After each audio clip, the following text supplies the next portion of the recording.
Hello everyone, thanks for tuning in. It's Chris Kobe again. I wanted to make this video to show a really good build that I've encountered in Eternal Return Black Survival. This is a MOBA slash Battle Royale, so if you're into this kind of game, please check it out. It's really interesting. This hopefully will start a long series of video that I'll make when I encounter good builds that help me climb. So I'm going to share that information with you. And please do stay until till the end, not just to give me more viewership time, but throughout the video, if it ends up being 10 minutes long, I'll be giving pointers to make these builds effective. So for example, when the first time that I started playing Magnus, I didn't know that you had to remove your short rod to be able to craft some of the items necessary to be able to get to your primary weapon. I don't know if that's a bug currently in the game, but even for example, if you're playing with a statue of Solteria, you can't craft a feather duster even when you grab a feather because if you do, you'll remove your weapon from your slot, and I think the game does that to prevent that from happening. It may not be a bug, like I said, it just may something that the developers implement to the game because when you remove your short rod and if you don't have something to replace it as your in your weapon slot, you can't even use your abilities. You can't auto attack. You literally can only pretty much loot. And if somebody catches you, doing that, like the animation even gets removed. Usually Magnus walks around with this thing, this big thing like looks like a hammer. And when you remove your short rod, and if you, like I said, have nothing to replace it, there's people can notice that and they'll see that you're not carrying around anything to fight them back with, so they'll be able to jump on you. So that's something I learned. That's something that if you've never played Magnus, you may not know, but it's something that I point out here in the video, and I even show the adequate time or the best time for you to remove your short rod so you can start crafting towards your main primary weapon. And I'll give a lot of all tips and tricks just to help you be successful with the build as well. Now let's go on to the pathing. Part of the reason that I love this build is Hospital is very rarely contested as a starting location. In this patch, some of the more contested starting locations are Temple, Alley, Avenue, even Dock. But Hospital, seriously, I get one person out of every 5 games that goes to Hospital. Almost never get 2 people at a Hospital. So that in itself is going to help you progress through your build a whole lot quicker if nobody's there contesting you, grabbing the items that you need. Now, obviously, this is dependent on what characters are picked, what builds they're going. But I'm telling you, just on average, 1 out of 5 games, I'll get somebody starting with me in a Hospital, and the rest, I'm there by myself. Now, the second thing that I love about this is even the second location. Uptown is rarely contested as a second location that you go to. The more popular one in the game that I know of, at least again in this meta, is Pond. But Uptown, most of the time, I have like one person there with me. Sometimes I'll have two. That's a little bit more frequent than having somebody start with you at Hospital. So, but even then, you're usually there at Uptown a whole lot quicker than anybody is. So that in itself, again, is going to help you speed up through the build because not a lot of people go there as a second location. So you're not going to have your items contested as well. Now, the third reason I love this build is most of the build in the route, you're always by the teleporter. If you know that, obviously we start in Hospital, then we teleport to Uptown. From Uptown, we teleport to Temple. From Temple, sure, we just move right into Alley. But even at Temple, we have a teleporter right there. And even as we're in our fourth location into Alley, we have the teleporter.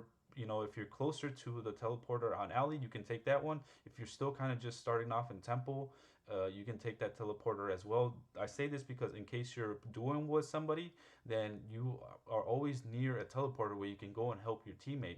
In squads, I wouldn't recommend this build quite as much because you're not quite as tanky as you normally would like Magnus to be when you're playing him in squads. If your team needs a tank, Magnus is usually the go-to tank in the game, but this build does not quite allow for that. If you have like another person that's kind of tanky, like Haimu, that can take some cooldowns for him, then yeah, you can still try this out in squads. But like I said, unless your team comp has like a secondary tank, I wouldn't really recommend playing this build in squads.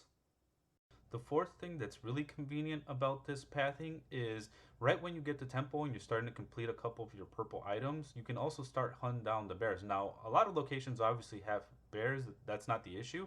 The issue is to know when you're able to hunt down the bears, and it falls in perfectly that when you get to temple and you have, like I said, 2 of your purple items complete is when you can start building them. For example, if you had another route where your third location is Avenue, which doesn't have any bears, then you would have to go somewhere else to start hunting down those bears to try to get the mithril, which wouldn't really be convenient. So that's the nice thing about this build as well. Then you move into your fourth location, which is Alley. There's literally no other spot on the map that has as many opportunities for you to get mithril. You have the 4 wolves there, the 3 bears, and then your final location is archery, which gives you another 4 wolves as well. Sure, there's a couple other locations that give you 4 wolves, like hospital, factory, even hotel, and you can continue right down to hotel really if you wanted to right after archery.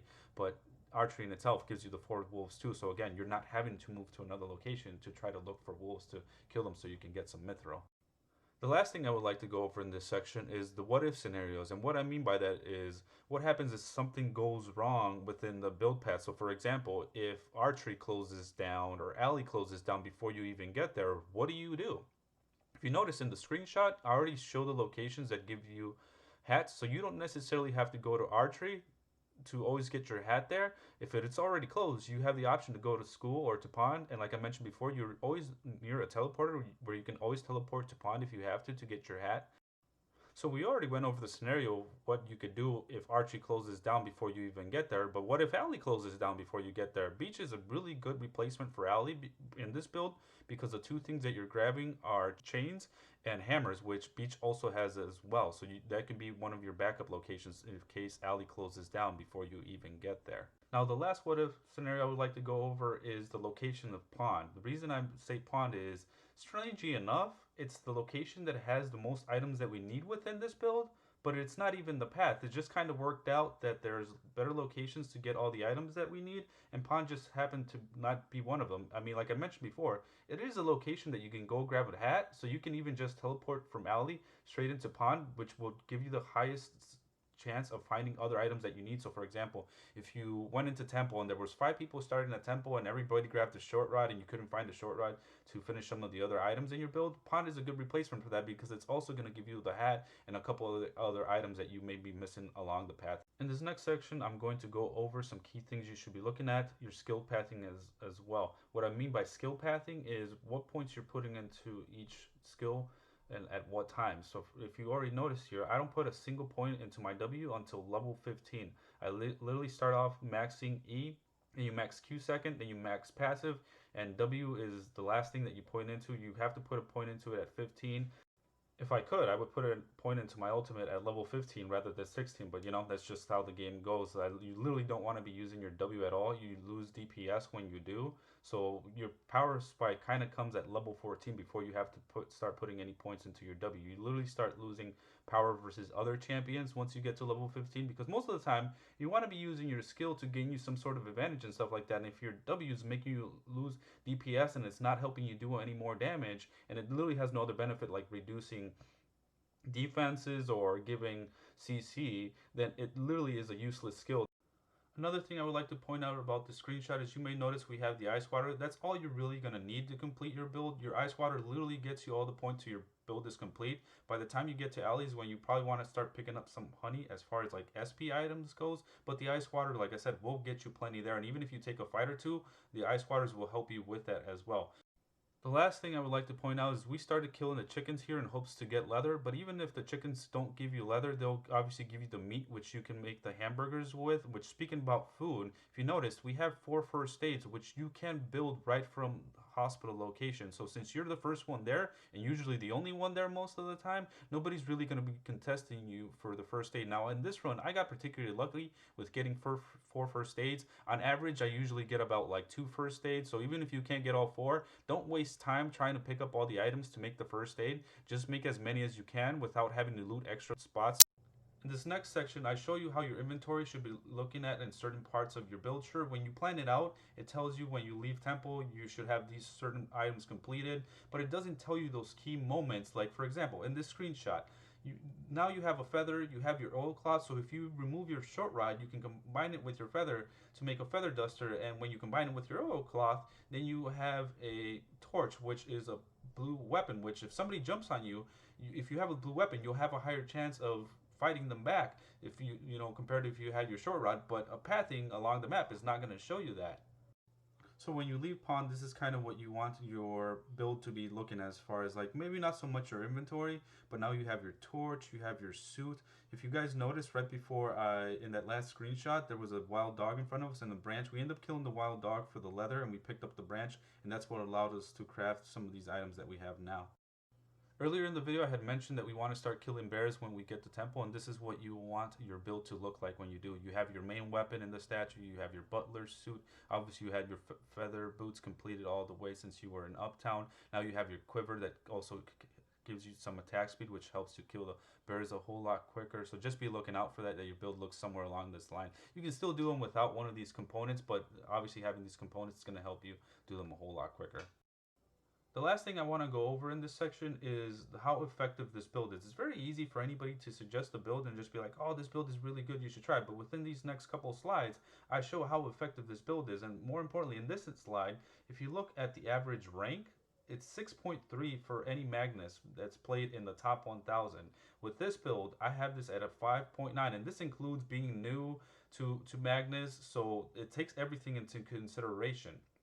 Now, the other thing that I want to point out is in 33 games that I've played with Magnus, in 19 of them, I've reached the top three. That means that even if I don't place in the top three in the next 5 games, I'll still be at a 50% of getting into the top three finishes. That is a very good stat to have with any character. It shows that you don't have like a ton of bad matchups, or there's just something about your kit that helps you get away from bad matchups and just survive until you get into the top three, which is usually what you want to do if you want to climb LP. Last but not least, within this last couple screenshots, I want to show the success that I've had. Like, you can get a ton of kills even in high LP. In this screenshot, I ended up getting 42, and I was at 564, obviously. Top 1000 was 654 at the time I made this video. And within the next screenshots, I show that I'm well above that LP. So I reached into the top 1000 just by playing this build. So it just shows how good the LP. Now you may say like, oh, you're just showing the best games that you had. Well, that's not really the case. I showed like in over 50% of my games, I end up being in top three. So even if you're not always winning, you're always having like good results. Thanks for watching. I was thinking about doing another section where I went into matchups, but the video is already about 12 minutes long, so I appreciate if you've been watching this long. If you still want to see matchups and you're really interested in finding out, how you can beat maybe the Cecilia or the tougher matchups that I've so far have encountered, please hit the like button, hit the subscribe button, comment below, and just be like, hey man, yeah, do make another video where you go over the matchups for this build. I'm really interested to get a little pointers on how I can beat Cecilia's or Hygien's. I'm having a hard time with them as well. Or maybe if you don't agree with my matchups or even just this chart that I have here, let me know as well. Just be like, hey, maybe you can give me some pointers to be like, hey, I actually think this matchup is not quite as hard as you had put it in your chart, and be like, okay, maybe I'll reconsider it and I'll try to like, figure something out. Or just like I said, give me some pointers as well. I appreciate your guys' feedback. Thanks for watching this far, and I will see you guys next time.